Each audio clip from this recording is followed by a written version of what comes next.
Cambiamo argomento, aumento del costo della vita, il sindaco Zambuto, l'assessore Mirotta ed il presidente della Camera di Commercio di Agrigento Vittorio Messina incontrano le associazioni dei consumatori. Vediamo il servizio.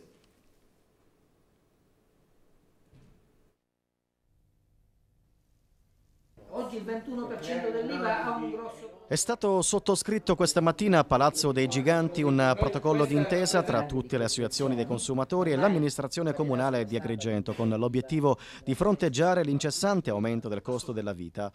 Il documento prevede tra l'altro l'istituzione di un tavolo permanente comunale per la tutela dei consumatori, l'istituzione del paniere scolastico e del paniere agroalimentare e la creazione di un sito sotto l'egida del Comune di Agrigento nel quale il consumatore potrà individuare gli esercenti che praticano i prezzi più bassi per la categoria merceologica a cui è interessato.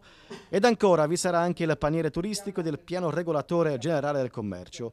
L'incontro è stato presieduto dal neoassessore comunale Pietro Mirotta che sembra avere le idee chiare su come contrastare il caro vita agrigentino. Vi assicuro che andremo avanti a tappe forzate per il raggiungimento dei nostri obiettivi, gli obiettivi che sono cari ai consumatori, che ovviamente sono cari alla pubblica amministrazione, che è un'attenzione particolare nei confronti di tutti i cittadini.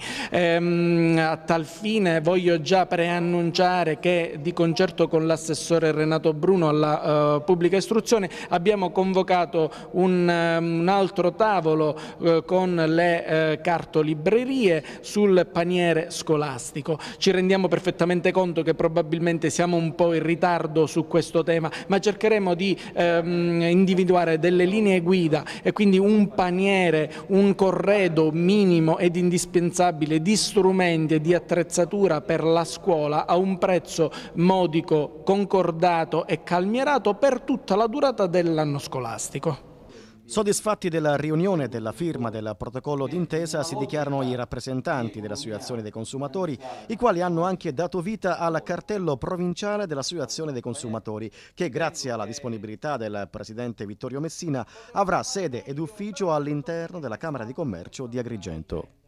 Noi riteniamo che le priorità che riguardano il piano regolatore generale del commercio, abbinato anche alle politiche che attengono ai costi dei servizi di pubblica utilità al cittadino, le tariffe per l'acqua, per i rifiuti e le politiche che vanno nella direzione della lotta al caro vita, il paniere scolastico di lunga durata. Certo, qualche cittadino potrebbe dire oggi ma il paniere scolastico si fa a settembre a distanza di una settimana. No, lo intendiamo come un paniere che possa consentire alle famiglie di acquistare prodotti per la scuola tutto l'anno, mentre per quanto riguarda i beni di prima necessità, sono tante le famiglie che non riescono oramai ad arrivare alla terza settimana, riteniamo che il paniere agroalimentare debba vedere la partecipazione di tutte le aziende piccole, medie e grandi che operano nel campo della distribuzione nella nostra città, sedute su questo tavolo a distanza da qui a 15 giorni. Auguriamoci che il sindaco convochi personalmente i rivenditori perché ciascuno offra un paniere agroalimentare di prodotti di prima necessità che rispettino il prezzo, la qualità e soprattutto la sicurezza dei prodotti. Se si muove in questo quadro, la disponibilità a proseguire con il sostegno delle associazioni dei consumatori c'è piena e totale. In caso contrario ci mobiliteremo.